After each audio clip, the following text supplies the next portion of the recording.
And welcome Calculus 3. We're looking at triple integrals in cylindrical and spherical coordinates because in a lot of cases it's easier to integrate if we are in a different coordinate system.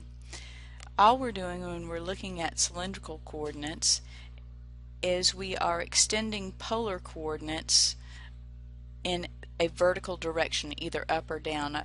I'd like for you to notice here our rectangular into polar coordinates, and our cylindrical coordinates are just our same exact thing that we had in polar coordinates. It's just that we are now being able to go up and down in that and make a cylinder. So in example 1, they want me to identify and sketch the following cylindrical coordinates. The first one is fairly straightforward. My radius goes from 1 to 3. You'll notice my radius goes from 1 to 3 here. I'm drawing this little graph. Radius is going from 1 to 3. And my z begins at 0 and goes up indefinitely. Okay, so that makes a little bit of sense there. For my B picture, my radius goes from 0 to 1. So my radius is going from 0 to 1. Notice it goes from 0 to 1 outward, while my z is whatever 1 minus r is. So it has that same distance from here, say to there, as from here to here. So those distances are the same. And at the top of its peak, whenever z is equal to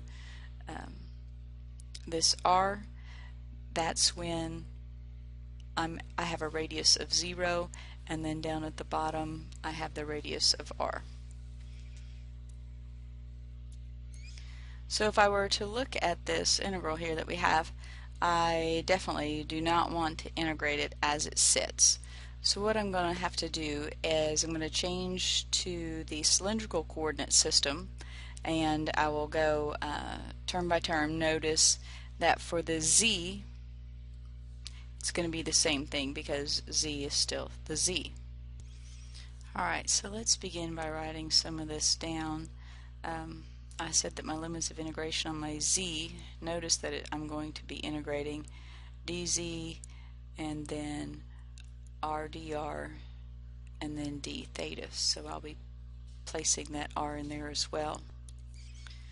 So let's see what we have so far. As we said that we were going to have this 2, -1.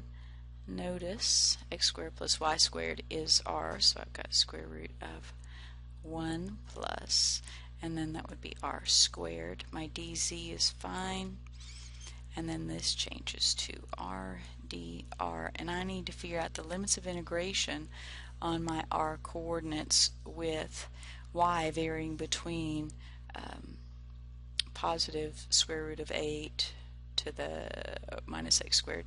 So let's just look at what that limit of integration would look like. That would mean that y equals square root 8 minus x squared is that top end limit, and that would, just rewriting this, I could write this as x squared plus y squared equals 8. This is r squared equals 8, so that would mean my r would vary between if I would write this in polar coordinates, I could see that my r would vary between 2 square roots of 2 and 0. Okay, so I'll get that written down. Now I've got to figure out what my theta varies in between. So and with this I'll be looking at these x limits of integration. Next up, I have to look for theta,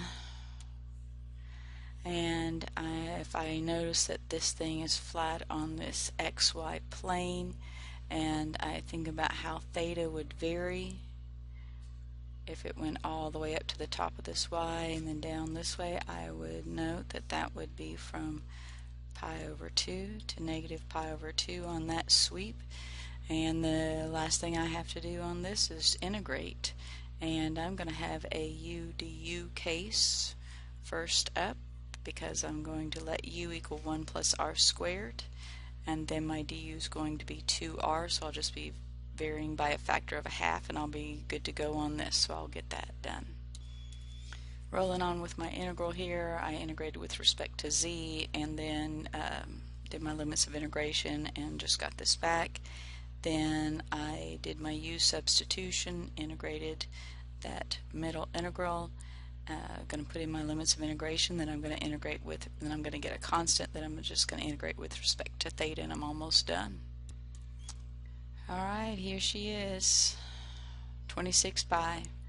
Much easier than trying to integrate that dealio right there. Would have been a mess.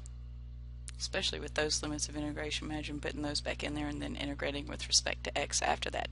That would have been a nightmare. Alright, in example 3, we're given this paraboloid that is bounded by z minus 4r squared. There she is. And I know that the density changes according to this function, so I'm going to be integrating this function. And this is my order of integration. My z values differ between 0 and this 4 minus r squared, so that's what I'm going to put in for my limits of integration for my z. For my r, I will note that the radius of this thing, especially here, right here, the base I can see changes from 0 to 2 because of this function here. So my radius goes from 0 to 2. My theta goes all the way around the circle, so this is just 0 to 2 pi. And I'm going to integrate this thing, and it should be fairly straightforward with this integral, or set of triple integrals, what it really is. After doing my integral with respect to z, then putting my limits of integration, I get this. Not a difficult thing to do, it's just a polynomial. I'm going to integrate with respect to r and then theta, and I'll have my value. And there we have our mass of this solid. Lovely.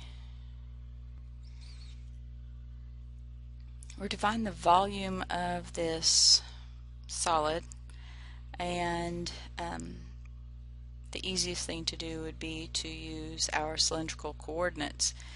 Now let's note here that z equals r, and here z equals 12 minus r squared. Whoops.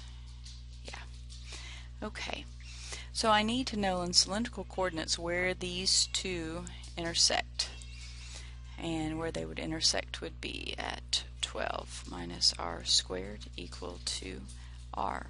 I'm going to solve that quadratic. I get r squared, move that over there, plus r minus 12 equals 0. So I have my limits of integration for my z. That would be z and then 12 minus r squared. For my r, I can see that my radius here, this is the only one that would make any sense for this, would vary between 0 and 3. And my theta is going to be a complete circle, so that varies between 0 and 2 pi. That one was pretty nice on this. Now I'm just going to integrate this thing. Alright, the hard part about this is just setting it up. After that, then you're just integrating, and especially if you're integrating in a nice coordinate system that is very pleasant for this type of system, then everything just falls nicely. Next we're going to look at some spherical coordinates. Rho is our distance from the origin to our p value, and we'll be given that point, and it's not necessarily a radius. This is a rho value. So they have a special note here not to get it confused with r in our cylindrical coordinates, so we need to be sure and do that. And we have our phi, which is going to be our angle between the z-axis and the line from the origin to that p value, or that point P. And theta is just the same as what it was in cylindrical coordinates, so we're going to watch it as it rotates about, whether and we'll do just what we did last time.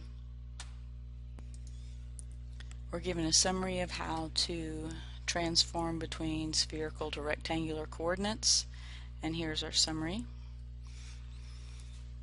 Next they want us to express this spherical set of coordinates to the rectangular coordinate system and figure out what's going on and kind of describe that.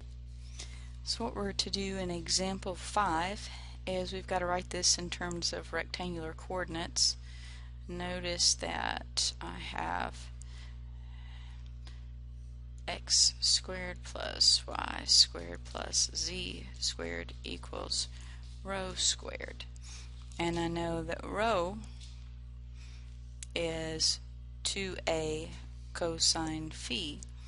So what I could do is just say that phi equals 2a cosine phi, and if I want to kind of substitute in here, let's just go ahead and multiply both sides by phi so that I can say that that is rho squared plus y squared plus z squared is then equal to 2a, and note what z is. It happens to be rho cosine phi, so I'm going to say that's 2az.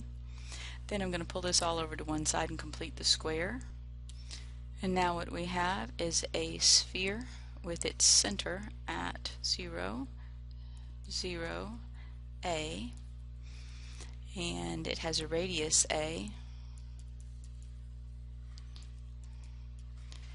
and then our limits of integration, or our limits for phi, would be pi over 2 to 0, and then my favorite limits for theta, so all the way around to pi. So that's what we have for A. So now let's look at B.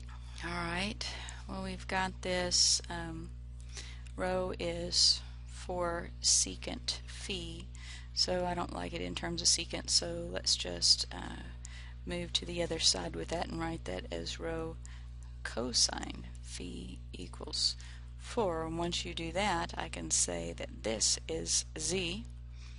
Z is 4, and I have z is 4, so z is always 4 all across the board. And then I notice that it is just at this point a horizontal plane.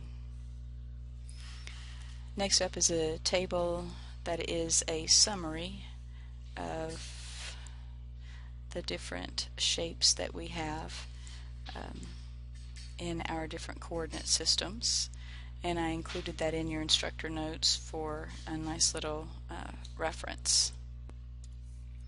When integrating in spherical coordinates, these will be my limits of integration and that order of integration. So let's write down what our integral is going to look like. It's going to have our function in here, and it needs to be in terms of rho, phi, and theta.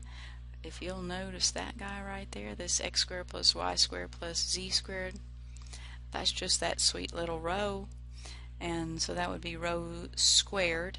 So note that rho squared then raised to the -3/2 is just going to be rho to the -3, and that was really nice to have done. So that's rho to the -3.